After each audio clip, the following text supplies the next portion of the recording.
kia ora tātou, haere mai, and welcome along to Showy Ovaries, a podcast where I, fast becoming an expert in squirts and spurts, Penny Ashton, research all I can about what goes on under our skirts when our ovaries finish their life's work and we head into menopause. As always, a quick reminder that I am not a doctor of the medicine, but I am a bachelor of the arts.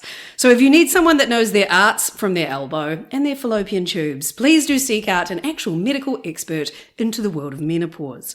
Today's guest is not a doctor, but I'll bet if you gave her enough snips, egg cartons, silk flowers, and a hot glue gun, she could craft one. She is a former employee of the Sultan of Brunei, a YouTube sensation, a woman who brought craft into our living rooms for 17 years on Good Morning, and also danced a pas de deux with yours truly on Good Morning. But most notably, she is a woman who can talk more and faster than me. And that is saying something. So please welcome literally Astar. It's Astar! Hooray! Hello, welcome to my place. Isn't this great? I know, it's exciting. It's like I'm actually visiting people again, which I haven't done. Visiting, doesn't it feel oddly weird when you go to places where you think, should I be there? Yeah, I'm like, do you want me to wear a mask or, etc. So, well, as long as you're vaccinated, I don't care. Yeah, that's true. And I am, we haven't covered that. Yes, I am vaccinated. Yes, I absolutely did that. Now, I was curious, because do you're Astar, you're not Astar Jones, or No, I'm just Astar, sheer. Yeah. It's just sheer. Liberace.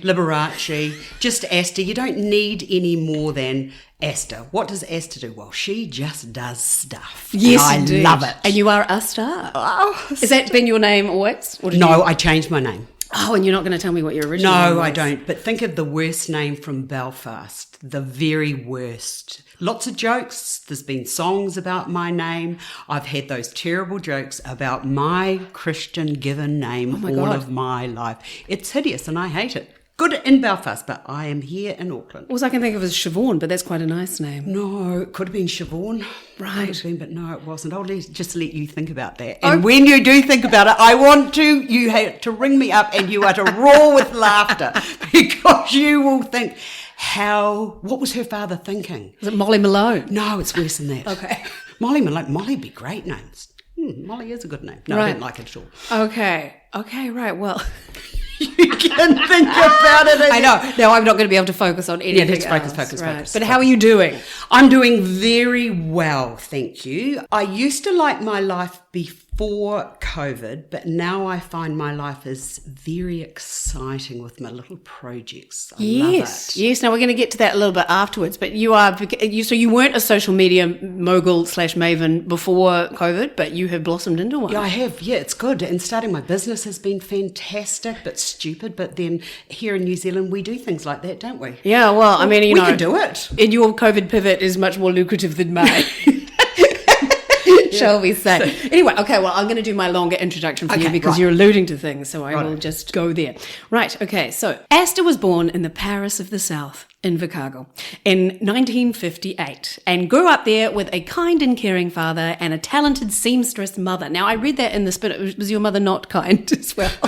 My mother was a lovely mother. Unfortunately, she didn't understand that you could get pregnant when you were breastfeeding. So I was the first out, and then there are two younger brothers, and I was a little bit trying. Yeah, trying's good. So I spent a lot of time with my nan and my great aunts, and that's how I know the stuff that I know now, because I was at their ankles and grew up their bodies. And I can tell you now, I can still roll a very good roll your own. I know how to sit quietly so that old ladies don't know I'm there. And I like gossip. Why? Because I used to hear it. Right. I thought you were going to say I could roll a really good R because you were from Invercargill. You don't do that, took a year when I arrived in Auckland at elocution to get rid of it. The work. You didn't want the work and go into gore and yeah. Right, okay. So anyway, back to the introduction. After school, where many of the girls in her class immediately got knocked up, Astar went to technical college where she started to hone her craftiness and interests in botany, becoming a trained florist. Yes, this eventually led her, as you do, to being the finishing artist, which sounds a bit filthy, I have to say. Finishing artist. The finishing artist for the Sultan of Brunei, which was basically making his palaces look beautiful. Is that right? I went in after everybody had signed off and made the homes look like you actually just left the room. Right. And went into the bathroom and took all of the perfumes and things that we apply to ourselves to make ourselves look beautiful. I took them out of the boxes. And then I would walk into a room and I would see layers of curtaining and remove most of that and then shift chairs and do flowers and just make it look like, gosh, I'd like to be in this room. Or like someone actually lived there as well. Yeah, somebody lives here. As opposed to a showpiece. Yes. Right. Okay. Well, there you go. Anyway, in 1998, when she was sick of the excess, shall we say, the banquets and the gold, she decided to give it all away and head home, where, among other things, apparently she was a rally car driver. Yeah, no, that was before. That was in a past life when I used to be married to a deer farmer and I wasn't very good at that. Darling, forgive me, but give me Park Avenue. I'm just saying. I just didn't like it at You all. liked velvet of an entirely different type. Yeah, I did. Yeah, I did. not antlers. Right. Okay. Well, anyway, it was then when she was watching a woman on television on Good Morning give what she considered to be terrible advice. Oh, it was shocking. So she picked up the phone and told them, excuse me, I think you need to hire me because I will do a better job, which they did. And she was there for 17 years until TVNZ, in an incomprehensibly bullshit decision, cancelled one of their most popular money-making shows that starred the both of us, more of you than me. I think because it appealed to older women and stay-at-home mums about whom they didn't give a shit. Yeah, I still can't quite work my head around that decision. It served a purpose. And when people used to say to me, so what do you actually do? I used to say, I do community service to lactating mothers, aged pensioners, broken asses, people waiting for good news or bad news, or those sitting in an airport waiting to go somewhere. They could see what I was doing. Yeah. And that might have given them a bit of joy. That might have had a lot of people think, thank God I am not her. I know, and I think the lack of a mid-morning television show that is about New Zealand, and especially because the amount of talent that went through the bands. All of those babies that started and cut their teeth, they're all like my babies, because I watched their transition from being very, very nervous to then going global and, hello, that's one of my babies. Who can you think of that did that? Oh, Lady Six, all of them. Everybody that started a career cut their teeth at my kitchen bench on the Good Morning Show. Yeah, I mean, like my first early interviews for publicity, and I was a publicist actually originally, and I would bring people on to be interviewed. Oh, that's right. Yeah. Yes. Yeah, and then I started doing my own thing, and then I started doing gossip. So yeah, it was like a training ground for me as well. Oh, it was the best training ground. Yeah, it really Honestly, it was. And it was bullshit that they cut that. Yeah, it was bullshit, actually. Anyway, this is the most interrupted introduction we've had yet, but I like it. I like it. But since then, though, she has become a global superstar. She's a silk flower designer, has nearly 200,000 subscribers on her YouTube channel, Astar's Place. Thousands of followers on TikTok, like a real young thing, Insta, Facebook, and you're basically a social media maven. And in fact, you could just maybe give me a plug. Oh, I will. That'd be great because I've got 1,500 followers on Facebook. So anyway, please welcome the always impeccably dressed floral sensation that is Astar. Impeccably dressed, and I forgot to take my penny off. However, never mind. I was painting before you arrived. Well, this is an audio podcast, so Oh, you're thank fine. goodness for that. Yeah, I don't have a hidden camera anywhere. So then, you're somebody who, you like Madonna. You've reinvented yourself quite a lot. Well, I just saw that when the Good Morning Show was finishing, I'd already sort of had this moment of something's wrong here. That's a woman's intuition. Something is wrong here. So my son, who had just finished and graduated from film and television school, said, you know what, Mum, we could do this. So that's how Astar's Place got to be on YouTube, because I didn't really know any of that stuff. It's been a big journey. Yeah, right. You think when you leave school that you've learned it all, but no. Yeah, and you should always be learning because it's very good for the mind. Yes, absolutely. Yes, particularly, which was pertinent to fending off dementia, etc. Yes, the harp. Yes, yes, that's right. There is a harp. If you're wondering what you're talking about, there's a harp in the lounge room. I was like, what's that there for? it's offsetting my dementia, I hope. I'll let you know. Yeah. And you love learning new. Like you started ballet. How old were you when you started ballet? I was 45, 46. Exactly. And I love that ballet. Yeah, and you're still doing it? I dance like a duck, but not as bad a duck as I used to, but it's okay. And what's really lovely is every 2 years new girls come through and they just love that they get a turn with Astar. What I loved about doing ballet with you is that you agreed to doing it without actually realising that I had done 16 years of ballet training.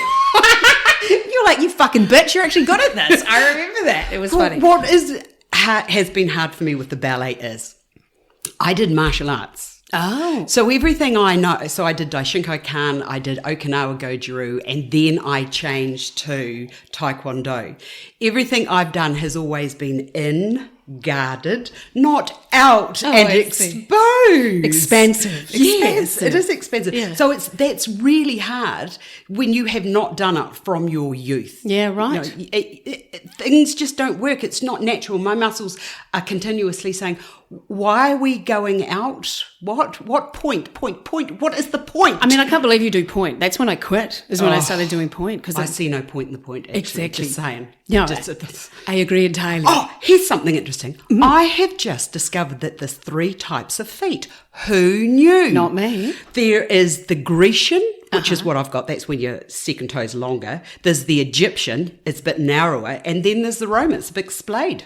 Right. Who knew that? Look at me now. I'm looking at mine. I'm looking at mine. I've got aggression. I've got pig feet. Is that one?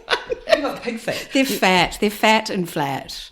So is that That'll be a pig? Roman. Oh, okay. That'll be a Roman. There's I have to get wide fit shoes, and one's almost a whole size bigger than the other. Getting shoes is a nightmare. I have one tit that is quite a bit bigger than the other, Well, and that's one what foot. happens. That's normal. Yes, but it's very annoying when you try to buy shoes. Oh, yes. You have to buy 2 pairs. Well, and especially, it's not quite that bad, but it just takes me a long time to find some, particularly in this country, because again, we have the smaller pool. Like in the UK, you can get wide fit quite easily, but yeah, this is the price we pay to live in paradise. So let's just give the listeners, we will get to your bits and pieces soon, but give them, can you give us a cliff notes as to what your Astar's place is?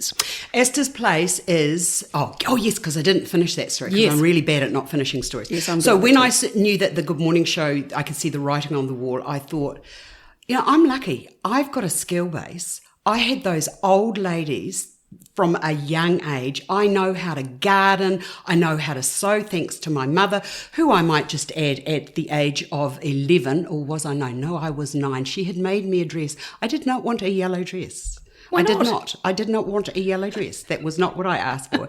So having spent an enormous amount of time making this beautiful frock for me, she put it on. She said, go through to see your father. She said to my father from the other room, doesn't she look pretty? I don't look pretty. It's shit yellow and I'm not wearing it. And Dad said, well, take the bloody thing off.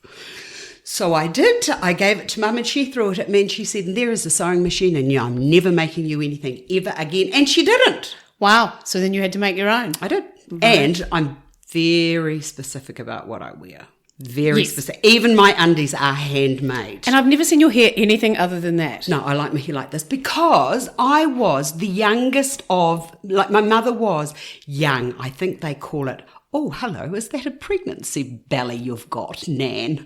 So there was a lot of years between Mum and her sisters, like quite a few years.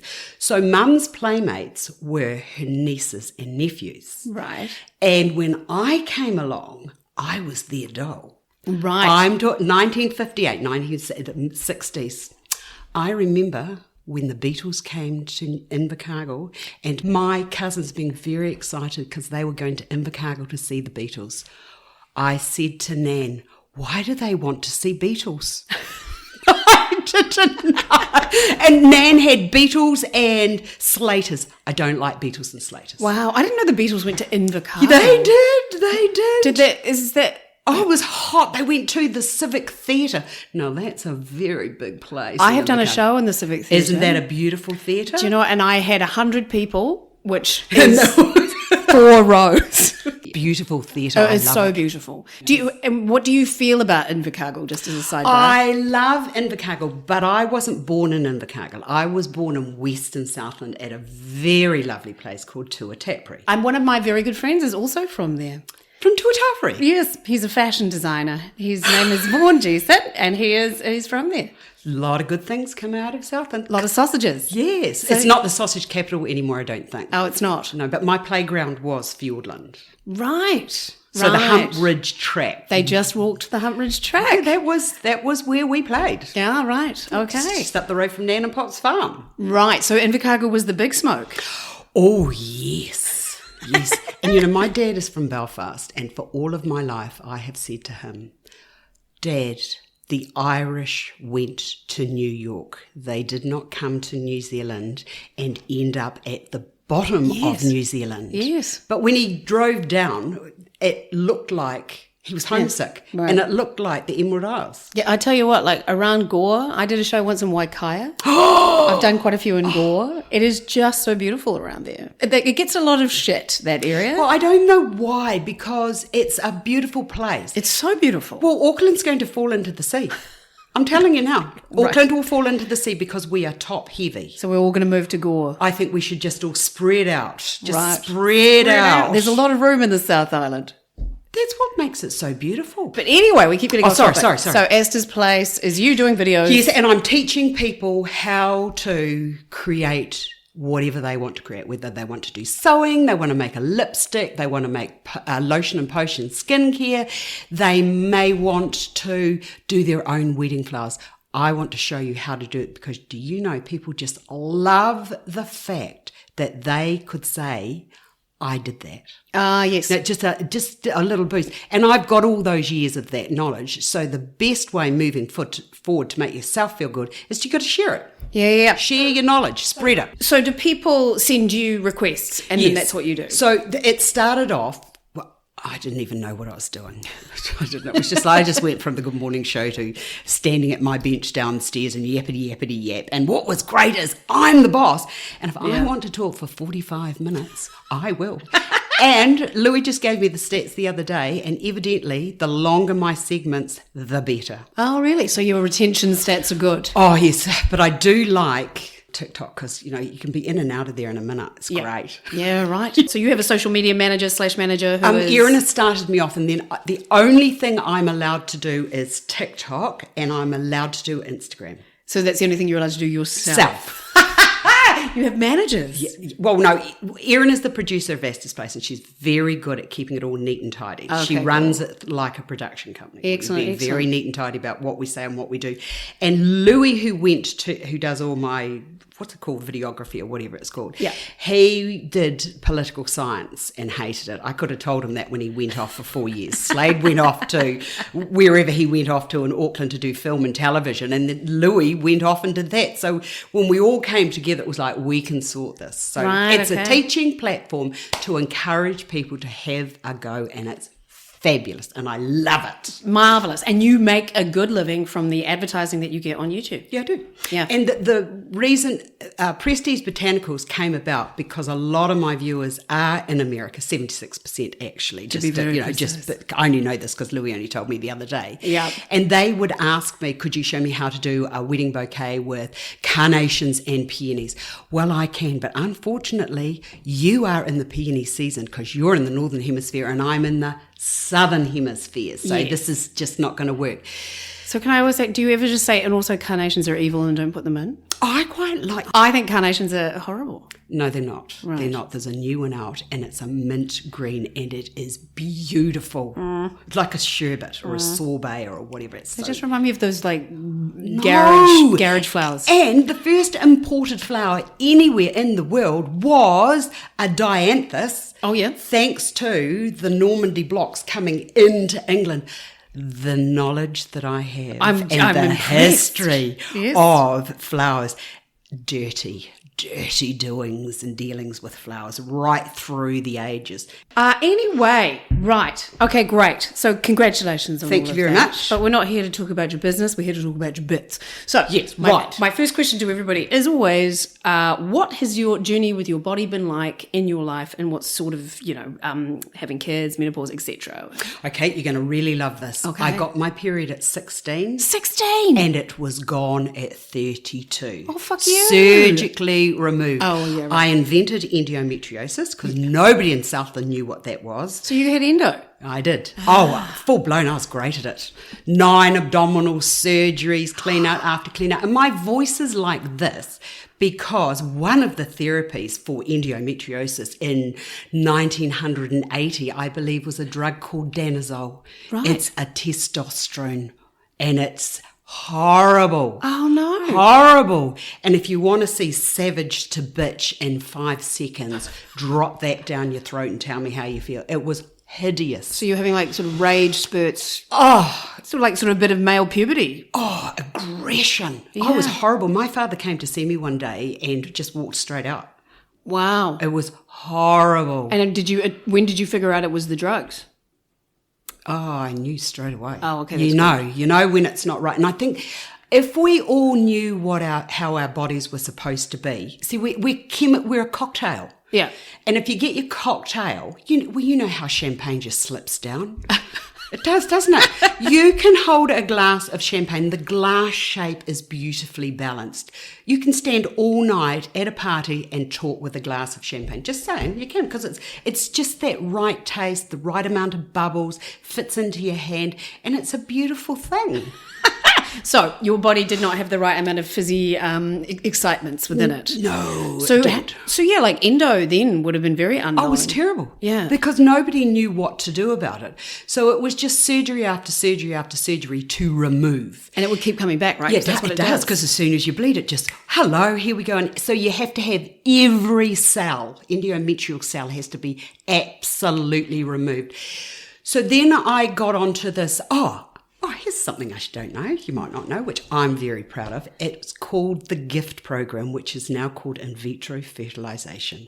I was one of the first in the country to go onto that program. Oh, wow.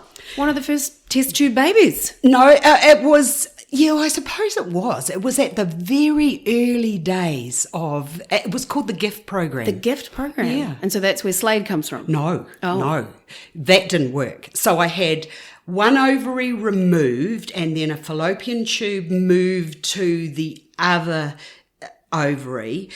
That was after about the 5th or 6th or 7th clean out. I'm excellent at surgery. Holy shit. Excellent. Oh, man. So it was just continuous, surgery after surgery after surgery. And then 2 of the country's leading gynecologists told me from the feet to the vagina, because they could not look me in the eye, we are very, very sorry. We have done everything for you, and unfortunately there will be no children. Well, bugger me. That's when I thought, right. I don't like living in Southland. Right. I don't actually like the person I'm married to. Very nice person. Very, very, very nice person, but should not have been mucking with me with my hormones out of whack. Right. Because I was a little bit nasty. Oh. No, I was good at it. No, I mean, I feel a bit sorry for him. Yeah, I do too. Yeah. I do that. Poor man. Yeah. So anyway, I had made the decision that I was going to go to France. Oh. I was going to stop working for the family business. I was going to finish off what I needed to do with my fine arts. I wanted to do this creative fibre and, pattern making and all the rest of it. And then I was going to France. And then guess what? Early January. Why do I feel like shit? Because shit's the only word that I could find. And I had this terrible pain. So I phoned my gynecologist in Dunedin, gorgeous Tom Sidey, beautiful man. Okay. And he said, I think you better just come up. We know you're not pregnant, but we'll just have a wee bit of a sort out and just make sure everything's all right, having had about surgery 7 or 8 at that stage. And he said to me after an examination, I think we're just going to send you through to the radiographer and we'll just do a wee scan just to make sure everything's right. Well, lying there with my stomach exposed with that gel stuff on it, she said, look, I'll be back in a moment. She went and got Tom. Tom walked in and I thought, oh, Jesus, this is it. I'm terminal. I'm never going to get to France. I'm never, ever going to get there. So they and ahed, and then I was told, this cannot be. You are 6 weeks pregnant, give or take 10 days. I don't know what the give or take 10 days is. And that is how Slade came into being. And he is a very special child. Yeah, that's a miracle. He is a miracle child. And so then I drove back to Invercargill and I said to said husband at the time, well, we never guess what? And he said, what, you're not dying? And I said, no, I'm not dying, but I'm pregnant. How could that be? The fairies raped me, I said. Jesus Christ. And then I said to him, and you know what? I am not having this baby in Invercargill. I am not. I am out of here. It was in that split second. I can get out of here. I can get out. Wow. So interesting that you could have got out before you were pregnant. Yeah, I know, but it wasn't the thing. Yeah. It wasn't the thing. It wasn't done. You didn't, in 1988, 89, it was still not the thing to be leaving your husband. Right, okay. And being pregnant. Yeah, totally. So you took yourself off to Auckland? So no, we had a deer farm in Invercargill, so we shifted the deer farm to the Kaimais. Oh, yes. And the son was born, and my mother, talking about body image, you did ask me about body image. My mother has always been is very, very sweet, kind, was a sweet, kind, loving person, would never say anything horrible. She said to me when we picked her up from the plane, even your ears are fat. I started off my pregnancy at 55 kgs. The day Slade was born, I was 88 kgs, and I just was loving life. Right, okay. Even your ears are fat. Even Thanks, your Mum. ears are fat. Right. Thank you for that, Mum. And then she said to me when the day that Slade was born and I rolled over and my stomach just still kept moving, tallow on movement, she said to me, and you're going to have to work a little bit hard to get rid of that. And did you? I did. It took ages. And this bullshit about, you lose lots of weight when you're breastfeeding. No, I was a Jersey cow and I was producing milk to go down to the Waikato for all of those little prem babies who needed sustenance. Oh, you actually were? Yeah. Oh, I thought you were making a joke about Fonterra. No, the milk tanker used to come 3 times a week and all my milk would go down to the Waikato to the wee babies. What? So there's lots of me. There's lots of me and Yes. lots of babies. You've nourished people in many different ways. Literally. I'll fix you. Yeah, wow. Okay, so, right, so then you had Slade. And then what happened with your endo after you had him? Okay, so the GP or the obstetrician gynecologist at the time said to me, I think you'll be fine. Just keep breastfeeding Astar and you'll be fine. And I was until I stopped. But then I met this new man. Yeah. I met the engineer. Oh, the engineer. And it was sort of like a whoa. Not that I'll just keep it very neat and tidy here. You can't have a new man in your life and a baby still on the breast. I see. You see? You would start nourishing him instead. Well, no. It was just a whoa. No. Because when you're breastfeeding, I believe that they are for sustenance. You just keep it neat and tidy. Just keep it demarcations neat and tidy. Right. Just because I'm a little bit prudish sometimes, or I was then, not so much now. Right. So then I started menstruating and it was hideous. And at this stage I was living in Auckland and I had a new gynecologist, beautiful man. And I actually don't think I can thank him enough for what he did to me because he was out there in regard to HRT and all the rest of it. But I didn't know he was at that stage. But anyway, I appeared at his door and he said, we'll do some surgery. I'll go in there. I'll see what's going on. He cleaned me out and I was perfect for 3 months. Only 3 months? Only 3 months. I think he let me go for 6 months after that. We'll just see how we go. So in total I had 6 months of absolute terrible periods. And pethidine, because that was the only thing that would get rid of the pain. And then I went back to see him and he said to me, enough, that is it, enough. So at 32... it's all going. And I said, but what will this be like? And he said to me, you should have enough circulating estrogen to see you through. Did they keep one ovary or anything like that? Nothing. No, Absolutely everything. So I don't know whether I'm female or male or... You're female. Oh, you whatever you identify as. I don't know what I am anymore. I'm just me now. I mean, you're very, very girly. I mean... Yeah, pretty much. Yeah. I I'd love say those so. pink tights and those ballet shoes. Totally. That tutu. Oh, do it. Oh, yeah, that's right. I didn't look as good in a tutu as you do. But that's our own different ballet, body journeys. Yeah, well, that's right. So, and so then everything was removed, and I can tell you now that the morning after the surgery, the day before, who turned the lights out? Really? That was what it was like. Who turned the lights out? Why do I feel like this? What is wrong with me? Why have I got this terrible sickness? It was just an all-encompassing, and it was like this terrible emotion that just sort of like swept over you, and then the sweating. I have never been so hot, Penny. Right. Never. You just can't explain hot to people. No, I've had quite a lot of ladies try to explain a hot flash to me. Oh, it's just, woo. It's not like a workout either. Yeah. It just comes at you. Right, okay. It's terrible.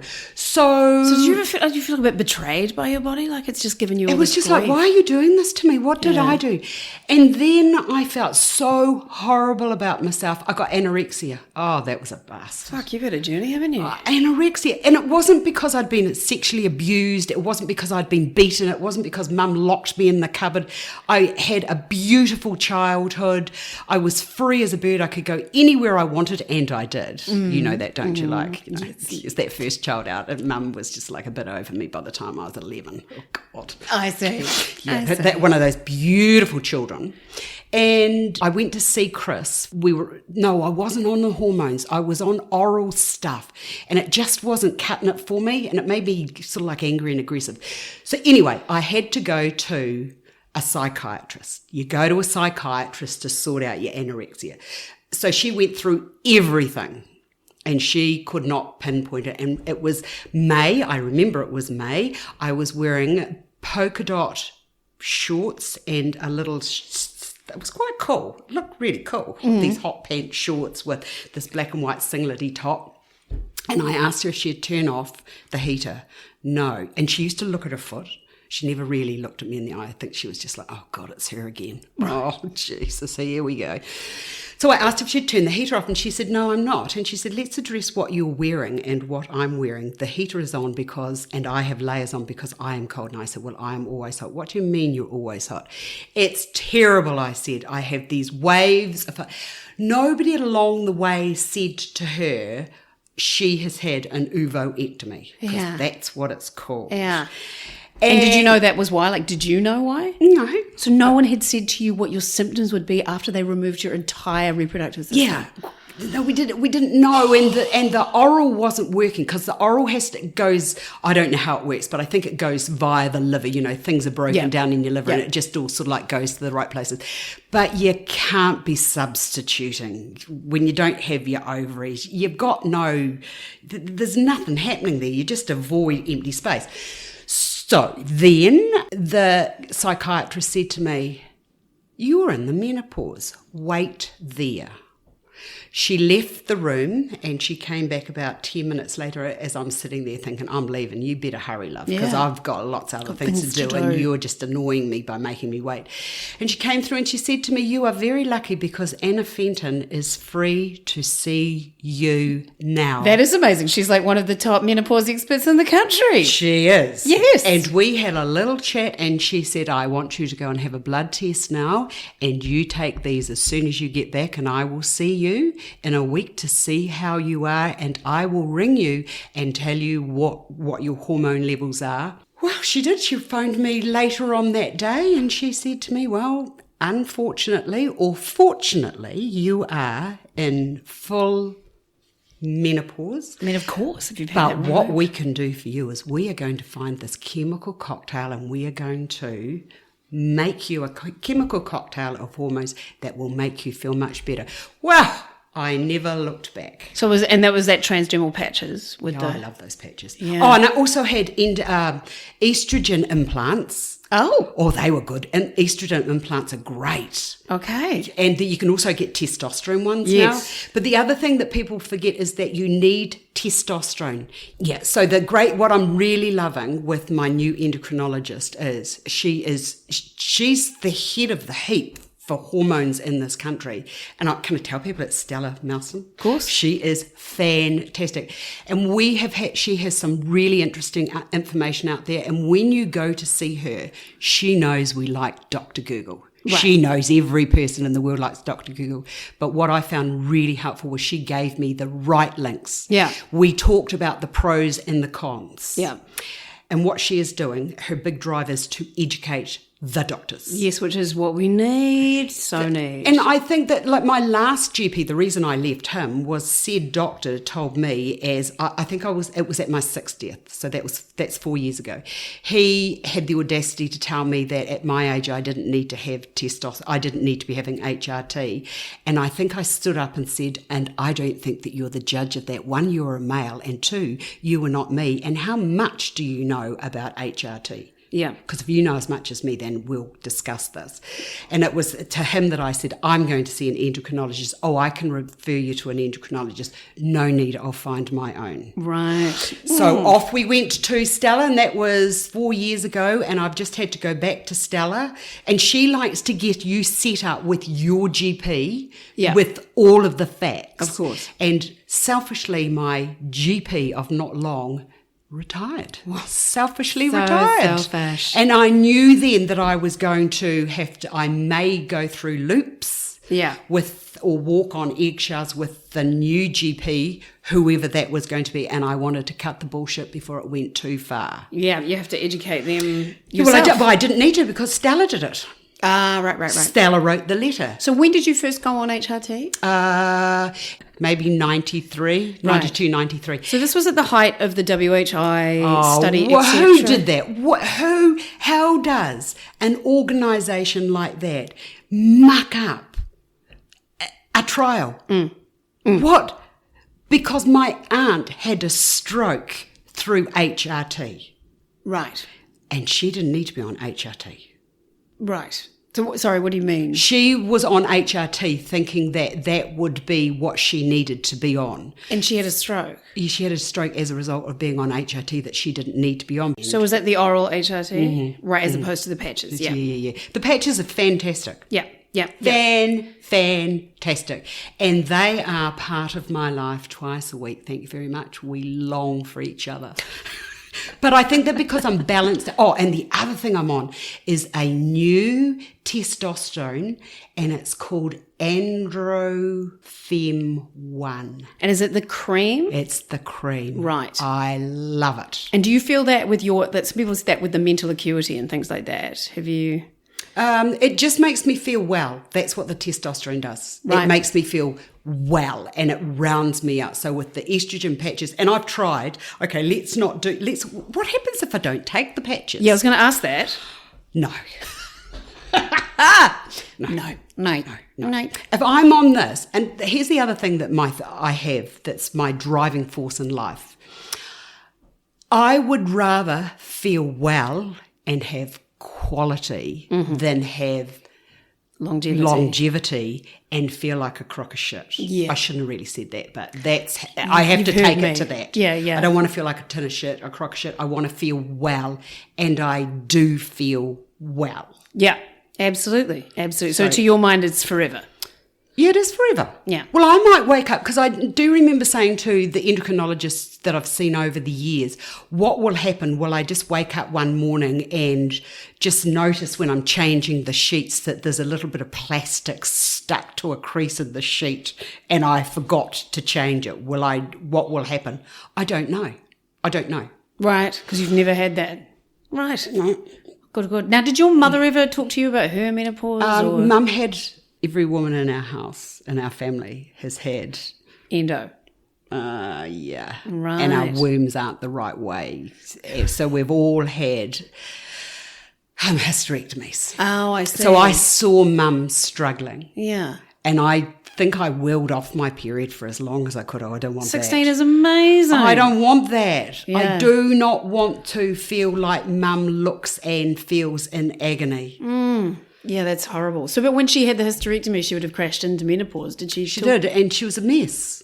And did she talk to you about it? She didn't know why she was like that. But I think I probably was too young, because Mum, I think, was in her late 30s, early 40s. Imagine that. Imagine. And how old was she when she passed away? She was just on 80. So she had decades of that. Yeah, and they didn't have patches and it wasn't talked about. And I don't think that our family doctor, he was good at burning warts off. And he used to come to our place and do house visits, and he would smoke at the end of the table. Oh, it was Lord. marvellous. And Mrs. Kirkpatrick, I suggest you smother your daughter so there was the measles, the mumps, the chickenpox. Smother your daughter, and then the whole house can get rid of them. I'm still waiting. Right. I didn't get any of those. You didn't get any of those? No. Right, I hope you won't get COVID. Fingers crossed. So how has the engineer coped with all of this? He'd probably tell you that I've been a bitch at times. I'd probably say that because I can't take the panteston. What's that? That's testosterone. Right, but you take another testosterone. Yeah, I've got this new one now. So that's a newish. That's new one. I've only been on this since just before Christmas. Oh, and why couldn't you take the other? Oh, well, let me just tell you that I am not scared of 6'6" house angels. I am not scared of anybody that could. I'm not even scared of Putin when I'm on the wrong testosterone. Gotcha. Got it? Right. Yeah, so, no man is safe. So the engineer was like, please change. He used to say to me, do you think your hormones are all right? Wow. Which is a perfectly reasonable question. Yeah, do you think your hormones are all right? Even though it sounds a bit like, is it time of the month, really, doesn't it? Right, but he was actually right. You asshole, don't you fucking tell me about my own. I know that is very, very coarse and common, and I shouldn't say that, but that's how I felt. It's not common. I don't know. I'm not standing with the word common. And then I would throttle back because it builds up. Yeah. That's this new one. Oh, I just feel blessed. Oh, and so does he. Great. And I just rub it on my thigh every day. So now do you talk about this on Astar's Place? No, I haven't talked about it because I think that a lady did say to me, or several ladies did say to me, having followed me for years, whatever you're on, I want, because you look like you've got agelessness. Do you do like Botox or fillers? No, I haven't got time for that, and that's expensive, and I don't care what I look like. I want to feel well. But you do care what you look like. Yeah, I don't want warts, and I don't like whiskers. I hate those whiskers. Oh, yeah, pubic hair goes grey, and you get grey whiskers on your face as your pubic hair falls out, and it finds its way in the night up to your chin. I hate that. And those little whiskers, to pull those out, they hurt. I have one. And the thing I find it's difficult is, it's black though, I'll say that, but it's like when your eyes start to fail and you can't quite find it. Do you know what is nice about getting old? What? Everybody looks fabulous. Because you can't see them properly. I can't see them. I can't see people. Everybody looks really beautiful, all very smoothed out, and I like that. But I would rather be well. It's not, the beauty thing just doesn't do it for me. Right. Well, the skin's amazing. It's because my mother never let me go in the sun. Oh, I see. I was the kid with the hat and the caftans. Wow, because you're a ginger, are you? Slightly? Well, sort of, yes, kind of. Strawberry And blondie. Southland. Yeah. Southland and the ozone layer. And you can't go to a Reti beach for a swim. One, the sharks will get you swimming through and you get freckles. Just walking from the shore to the water, you get freckles. Because you have very long days as well as very short days, don't you? Yeah. Long. Because I can remember going to school in the dark and coming home in the dark. Yeah. Because Christchurch is a bit like that, but yet not the same, obviously. What I loved about Tuatapere is it's the last place to see the light in the sun. First place, it's great. I love it. Last place, sunsets way down there. Yeah, so that's been my journey. So then you haven't, I find it interesting that you don't talk about it. Do you think because most of your audience is a little bit of a, shy retiring Americans? I don't know. And that's a good question. And I will ask. I might have mentioned, I'm having the menopause today. Actually, I should start that again and see if I can get a thread going. Yeah. I'm not the only one in the world that has hot days. Just as the boomers age and Gen X is coming into it now, that's what I'm finding because I'm Gen X. And I think for us it's because a lot of the time we've had very readily available information and then suddenly to find that no one's told us about this. I don't know what. I think it's important that you know what's going to happen. I tell the girls at ballet. Great. The girls are 15, 16 and 17. Marvellous. And I'm forever, move. I work to earn the money to stand in front of the air conditioning unit, so move. I can just see that, absolutely. Yeah, no, I think it should. I think we should be taught at schools. It should absolutely be taught at schools. But why isn't it? Yeah. This is like if we have sex education, it's good. Do you know what I told my boys when they were getting into the that thing between your legs that hangs? Yeah. It's got arms and legs. Be very mindful of where you go with it. It's got arms and legs? It's got arms and legs. These are condoms. Right. Anything coming out of these got arms and legs, so just be very mindful. Oh, I see. Like that will create babies. That could. Yeah. There's potentially a baby in there. Yeah. We don't know. We don't know what her ovaries are doing. And that's the other thing. Do teenage girls do they lose the art of smell? Because I've had 3 big boys through my life, and trust me, they stink. Right. Boys stink. Yeah. There's a time when they turn from smelling like beautiful puppies to you smell like a dog. Right. Yeah, I don't know. Well, my husband smells delightful, but obviously they turn back. Yeah, he's passed. They turn back. Yeah, they do. That's just that little while they sort of like their test, and they have surges of testosterone. Yep. Imagine that. Imagine going through life with hello. Yeah, and you've had an experience of that. Yeah. Right. Yeah, makes you very aggressive. So you have told my boys have lived through, oh no, what's wrong with you, Mum? I hate my life. I hate myself. I don't know what's wrong with me. Which I think has been a good thing. Yeah. Because they understand. And if you ever are in a relationship, you are never to say what that bastard just said to me, are your hormones all right? Don't you talk to me about my hormones. So the boys have seen it because I don't hold back. Yeah. Yeah, which is great. So I hope that my boys will be wonderful, wonderful companions to whoever they end up with. Yeah. And knowing what it's like. And having empathy. You just be kind. Mm-hmm. Just be kind. Mm-hmm. Which is like empathy, isn't it? But yeah, it is. It's the same word. See, I just like kindness is my whole thing. Maybe that's because Jacinda went on. Be kind. Yeah, which is true. Surely she could have found another adjective. Well, I mean, that's the distillation of it all. Yeah, it seems to have been forgotten. Yes, it has. When you think about, I just cannot get over the rise in attacks on shopping assistants. Those poor bastards, what have they done? Yeah, it's like... I think people are frightened. Yeah, but it's not the guy at Pack and Save's fault. No, it isn't. But I have noticed this, probably the last year. There are a lot of people out there and there's an uncertainty. Yeah. And they're walking on eggshells and they can't quite work out what is happening. And people are so busy trying to find someone to blame that they get angry at everyone. Well, I don't think that the government said, hey, I've got a great idea.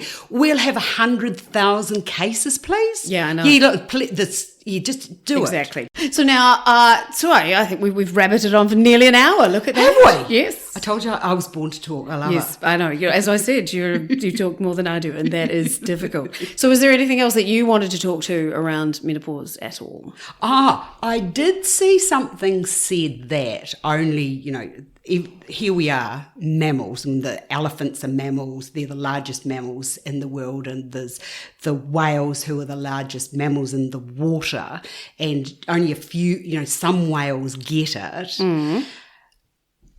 I think my cat can be a right bitch. My cat can. And for no reason, she just lashes out. Right. And she's quite old. Oh, I see. So you think your cat is in menopause? Yeah, I think she is. Yeah. Right. So and she had an ovoectomy too, and she was only 8 weeks old. What did you give your cat, endo, as well? No, the cat they spay cats. What must that be like? Oh, of course. Yeah, I don't even sort of think about it. So is that what they do? I don't even know. They take out their ovaries. I don't know. Yeah, I don't know. I don't know. I must ask Russell the vet. He'll tell me. Yes, exactly. What exactly did you do? Yeah, what did you do to her? Right. What's her name? My cat, Tilly. Oh. But I did have another cat, and her name was Megan, and she was nasty. Wow.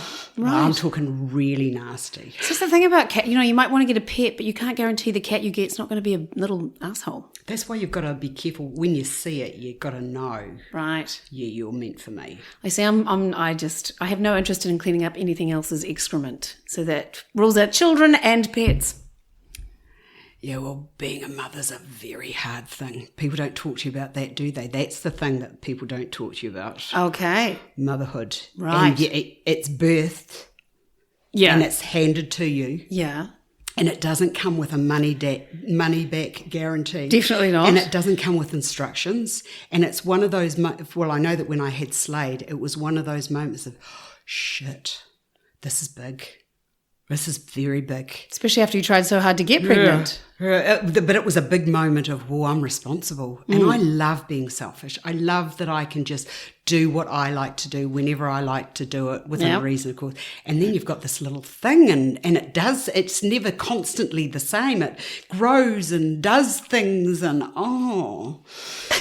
thank God I only did it once and I knew that I wouldn't be good at it a second or third or fourth time. Just saying. But you have a good relationship now? I have a good I loved being a mother, but it's such a big job. Yeah. You got to be responsible because what you do walks and talks at 21. Yeah.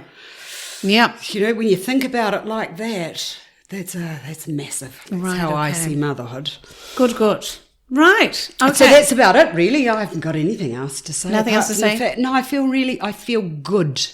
And I think if you feel good, it doesn't matter. I've got like this middle-age spread happening. You know, I don't bugger if I know where that came from. But I say to people who could be looking at me, especially my eyes when I'm looking at myself in the mirror at the front, behind and both sides, I do see myself and think, it's a little bit portulence happening there.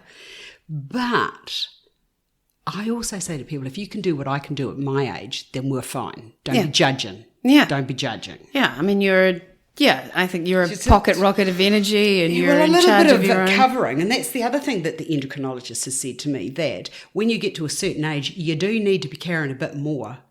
Weight. Yeah. Right. Yes. Like, especially when you I don't want to fall and break something. Yeah. You know, I fall a lot at ballet. Thank God I've got the cushioning.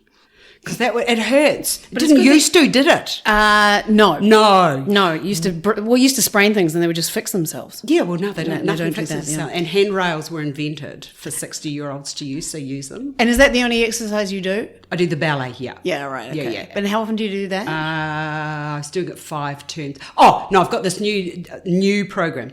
Monday, Tuesday, Wednesday off, Thursday, Friday, Saturday, Sunday off. And I like gardening and I like walking. Great. Yeah. So that's what you have to do because you have to keep active to keep your joints and your bones. Yes. Well, the HRT fixes the bones. And you do have exceptionally white teeth. Oh, thank you. Do I? Yes, you do. Oh. Do you do anything for that? No. It's the juxtaposition against the red lips as well. Oh, well, also, I don't drink red wine and I don't do that coffee I gave you. Oh, okay. I like the sweepings from the floor. The sweepings from the floor. The dusty stuff that comes in the packet. Instant coffee. Oh, yes, I love it. What's your favourite instant coffee? Nestle's. Wow, the gold one, you know, the light one. Yeah, gold blend. The lighter one of them. Right. It's just like powdered dust. It keeps me balanced. On that note. Right, well, there you go then. It's been great. I've loved having a chat. I hope we've helped people. Yeah, that's it. Absolutely. I mean, I think your frankness and your ebullience and your enthusiasm for HRT. And it's true, it's about quality of life. Yeah. But you do have to, it's not for everyone, and you have to look at your family history of cancer and all that sort of stuff and look into it. Yeah, I think, the other thing I do, and I have done for many, many years, is I have a mammogram every year. Yeah, just to make sure. And I get my bones done every 5 years. Right. And I get the camera up my bum every 5 years too. Excellent. Just saying, you know. I've had that too. We could do a whole other podcast on our colonoscopy. I love it. You love it? I just love the whole thing, that total cleanse. The second, I've had 2, and the second one I felt very bad during the cleanse. I was quite shaky and like hot and cold. You go to have you not seen Billy Connolly on colonoscopies? I have, but I can't remember it. It's fabulous. And if you want to see a really funny thing, and I think I kept it for you, Fab, Jennifer Saunders and Patsy talking about HRT. Right. The level was so low. I'll give it to you. It's great. Right, okay, good. Because, like having actual representation of menopause on film and screen has been very unusual, but that's changing too. So hooray. So yeah, you should do it. Do it at Astar's place. Yeah, to see this, if we got back too, we used to talk about things like this on the Good Morning Show. Yeah. You know, these were topics. Yeah. And I'm going to talk to Jeanette in a couple of weeks. Jeanette. You girls are all entering into it. Yeah. Well, I'm here to help. Okay, thanks. Just ring me up. Thanks a lot. Yeah, Just right. DM me. Oh, well, I'll DM. DM me. slide into your DMs, Astar. You slide in and I'll slide into yours and we can have a party. Okay. Right, that's it. I'm stopping talking now. Okay, good. Okay, see you later. Bye. So that was the delightful machine gun delivery of Astar, a woman who only needs one name. Stay tuned, as next week we have the last ever host of Good Morning, Jeanette Thomas, who had a brand new symptom I haven't talked about yet, which sounded utterly horrendous. So look forward to that. Oh, a wee bits flash now for VNN, Vulva News Network. I should have a theme tune. Beep, beep, beep, beep, beep, beep, beep, beep, beep. Good Lord, it's been a busy old time. I think I actually need frequent flyer miles from the Waitemata District Health Board because last week I had my first ever general anaesthetic to have a polyp removed from my uterus. Yes, I was finally going to birth something from there, though I did sign something to say that no, I do not want any of the removed tissue. I was a little nervous about the old general, but it was actually quite pleasant, and to have such a dreamless sleep is just plain weird. But I woke up to the news that there was no polyp at all. So it was kind of a waste of time, but yet to live in a country where they can check if that pesky inter-period bleeding was something more nefarious or for free, well, I can live with that. Though I have to say, knowing that when you're passed out, people are fossicking about under the hood is just a little bit fucking weird.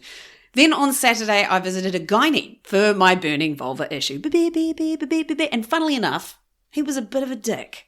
But I'm going to talk about that more when I interview the fabulous female GP, Dr. Samantha Newman, so you can stay tuned to hear all about my ongoing burning dramas.